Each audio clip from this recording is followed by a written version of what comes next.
Buen día. Los estudiantes de sexto de Administración de Empresas. En nuestra última grabación habíamos avanzado hasta señalar lo que es el hallazgo, que hace relación con los papeles de trabajo y que tiene que ver con la determinación de la eficiencia o no del área investigada, de la tarea, de la actividad o del proceso que hemos o estamos evaluando en un papel de trabajo. Un papel de trabajo puede ser una parte específica de una tarea o de una actividad. Por lo tanto, ese papel pues va a hacer referencia exclusivamente a ello. Ya vimos lo que es el cuerpo, ya vimos lo que es el encabezamiento, entonces vamos viendo el hallazgo. El hallazgo ya establecimos lo que es la condición y lo que es el criterio. Ya habíamos definido como concepto general que la condición es el hecho de narrar cómo se están realizando las actividades en la organización y el criterio estaba dado por cómo se deben hacer las actividades. Y ese se deben hacer referencia a el manual de funciones, a la ley, a los reglamentos, a las resoluciones que tienen las organizaciones con la finalidad de ejecutar sus tareas y las responsabilidades dadas a cada uno de sus servidores. De tal manera que si yo comparo la condición con el criterio, voy a obtener, ¿verdad?, una opinión que me permite establecer si las cosas se están haciendo como fueron planeadas, como fueron aprobadas para realizar esa tarea o esa actividad. Si esto sucede, que la condición es igual al criterio, entonces estamos en presencia de una actividad eficiente, o por lo menos razonable. Si la condición no es igual al criterio, entonces podemos estar en presencia de una probable desviación. Cuando yo hago las cosas diferente a como fueron planeadas, entonces tengo que estudiar cuál ha sido su impacto. Y a ese impacto se le conoce con el nombre de efecto. Es decir, después de la condición y el criterio, voy a establecer qué efecto tienen, ¿verdad? Cómo afectó a la organización un proceso mal aplicado. Y preferiblemente lo voy a hacer en términos económicos. Preferiblemente, ¿por qué? Porque si hablamos de la empresa privada desean conocer sus inversionistas cuál es el impacto que tiene una desviación o una debilidad organizacional. Lo mismo sucede en el público, pero el sector público es un poco más tolerante, llamemos, cuando se manejan dineros ajenos, pero esa es una discusión de términos políticos, no de términos científicos técnicos.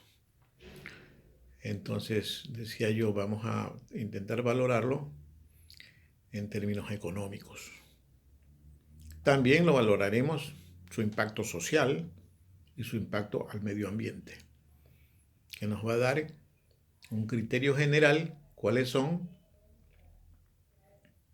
los bienes que por su mala utilización tienen una afectación negativa en el proceso. Una vez que he logrado determinar los efectos, entonces voy a pasar a determinar las causas. Siempre que conozco los efectos debo intentar o debo lograr saber por qué sucedió, qué cosa permitió, cuál es la falla o la debilidad en el sistema de control interno que el momento que apareció no la detectó inmediatamente. La finalidad es que el auditor vaya a probablemente encontrar esa deficiencia o esa debilidad o esa desviación y poner controles que regulen esa actividad y no vuelva a suceder hechos en donde se apliquen operaciones diferentes a las planeadas. Lógicamente, esto nos lleva a la necesidad que el auditor haga una conclusión del todo, que presente un resumen de cómo concluye, por qué la deficiencia. Y esa conclusión va a estar o parte de esa conclusión van a ser la condición, el efecto y la causa. La condición, el efecto y la causa.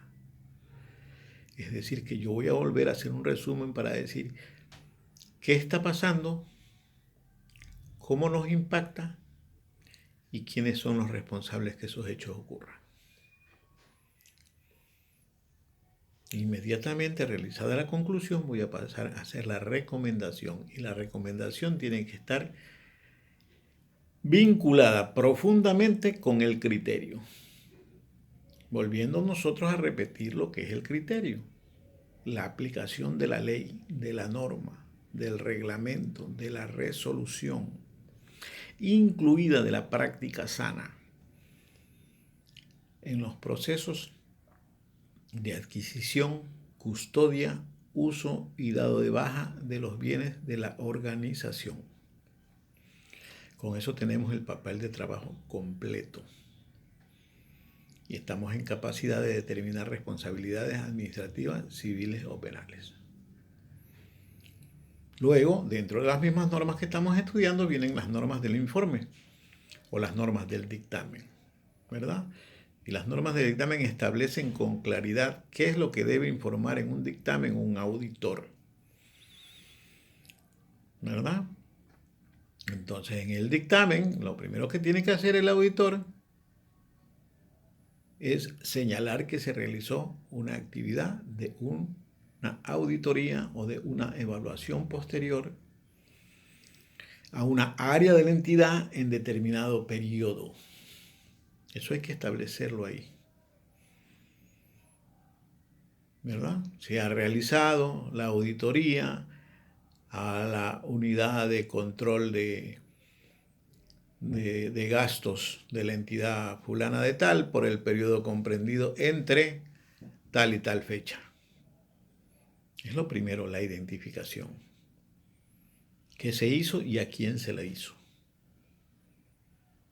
Lo segundo, cuáles fueron las normas legales que se aplicaron para ese proceso. Pero voy a señalar solamente un grupo de normas, las más importantes, 3, 4, 5 máximo. Y a ese nombramiento de esas 5 le voy a anexar y demás legislación vigente, porque siempre hay otras leyes que nosotros utilizamos, pero si vamos a intentar desglosar en un dictamen todas las leyes que utilizamos, pues nos va a llevar demasiado tiempo, demasiado papelería que realmente no informa absolutamente nada. Tengo que poner fundamentalmente lo importante relacionado con el proceso de control. Para el caso de una auditoría financiera, entonces tenemos que señalar a los principios de contabilidad de aceptación general, necesariamente, a las normas técnicas de control interno, ¿verdad? A las leyes que hacen relación a ese trabajo. Pero fundamentalmente la ciencia está apuntando en el área financiera a los principios de contabilidad, a las técnicas de control interno, a las normas de formulación de los estados financieros, etc. Entonces ya tenemos dos cosas, la identificación y las bases sobre las cuales hice mi estudio. El tercer punto que debo indicar ahí, la razonabilidad o no de los estados financieros o del área auditada. Entonces tengo 4 posibilidades. La primera, que se presente razonablemente. Razonablemente significa entonces que es aceptable, que si hay alguna desviación, esa desviación no impacta, no es representativa. Y por lo tanto, posiblemente voy a dar una recomendación extra informe, extra dictamen, pero en general las actividades y el funcionamiento de la empresa está dentro de la norma. Eso significa razonable. La segunda posibilidad o la segunda opinión que yo puedo dar es razonable con excepción. Significa que es razonable en su mayoría, pero hay excepto determinadas áreas que yo las considero riesgosas o que se han cometido errores que impactan en los datos o en los informes financieros. ¿verdad? La tercera posibilidad es que no sean razonables en su totalidad. Entonces debo decirlo. Cuando no son razonables en su totalidad o cuando son razonables con excepción, yo debo acompañar un informe sobre las excepciones para el primer caso y en el otro la no razonabilidad de los sectores que funcionan dentro de la organización. Hay una última posibilidad donde yo puedo, como auditor, no omitir opinión. No doy una opinión. Pero no es que no doy una opinión porque no quiero darla. Yo tengo que argumentar las razones suficientes que me impiden dar una opinión. A veces los directivos de la organización no dejan realizar los trabajos, no presentan la información pertinente, no dan las facilidades de investigación. Entonces eso impide que el auditor tenga el conocimiento de cómo funcionan las actividades, las tareas o procesos y por lo tanto no puede tener una opinión de ellas. Lo que tiene que hacer es decirlo y decirlo en su dictamen. Eso lógicamente va a traer consigo un sinnúmero de responsabilidades que se encuadran dentro de las responsabilidades administrativas y civiles. Y llega probablemente a las penales por falta de colaboración con el equipo de auditoría. ¿Verdad? Por último, yo debo resaltar una norma técnica de control interno que se llama la consistencia. Debo señalar al culminar el informe que las actividades presentadas por la entidad fueron consistentes o no fueron consistentes. Consistente significa que yo tengo la misma respuesta para un mismo evento, para una misma pregunta, para una misma solicitud. Siempre tengo una misma respuesta. Funciono sobre la base de los mismos procesos o criterios técnicos científicos en el manejo de los bienes organizacionales. Eso significa consistencia, pero vuelvo a repetir, consistencia es una norma técnica de control interno que pese a que la nombro arriba como una norma aplicada, acá voy a ratificar su consistencia o voy a rectificar esa opinión y puedo decir que no son consistentes, que cambian de criterio para atender la misma necesidad o el mismo evento. Con eso tenemos el dictamen. ¿Verdad? Existe otra clase de informe, que es el informe largo, en donde vamos a desglosar parte por parte todo el proceso de auditoría y que lo estudiaremos más adelante con respecto a cómo poder desglosar y qué orden debe llevar un informe de auditoría en el área financiera. Con eso tenemos que ver con lo que es la comunicación final del dictamen, pero la auditoría no solamente comunica cuestiones al final de los procesos. La auditoría, cuando inicia sus operaciones, debe indicarles a los funcionarios vinculados que aún sean servidores de la entidad o no, que se va a realizar una auditoría a tal área en tal periodo. De tal manera que le informa de las cosas que están pasando. Y además también le debe informar a las autoridades actuales, pese a que no hayan participado en el periodo que se está analizando, para que ellos tengan conocimiento del trabajo y puedan aplicar las probables recomendaciones que nosotros hagamos. Esa es la primera comunicación. La segunda tiene que ver con los hallazgos que yo encuentre en el camino antes de llegar a hacer el informe o el dictamen, ¿verdad? Puedo encontrar alguna desviación, que no puedo esperar yo terminar la auditoría para recién notificarla o hacerle la observación a la entidad. Yo puedo hacerla en el proceso y eso se conoce con el nombre de informe parcial o memorándum parcial de los procesos, de manera que la actual autoridad pueda tomar algunas acciones que rectifique, ¿verdad? Y le dé mantenimiento a los procesos aprobados en términos anteriores o a su aplicación y mejorar antes que la auditoría culmine.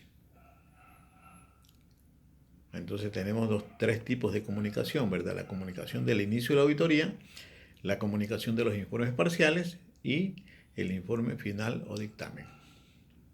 Con eso terminamos con las normas de auditoría y ustedes pueden tener ya un criterio formado de qué cosas hace un auditor en función personal, en función del trabajo y en función del informe. Luego vamos a empezar a estudiar ya la metodología de trabajo que nos permite a nosotros aplicar documentación, funciones de la auditoría y su equipo en el desarrollo de la labor de control posterior. Muchísimas gracias.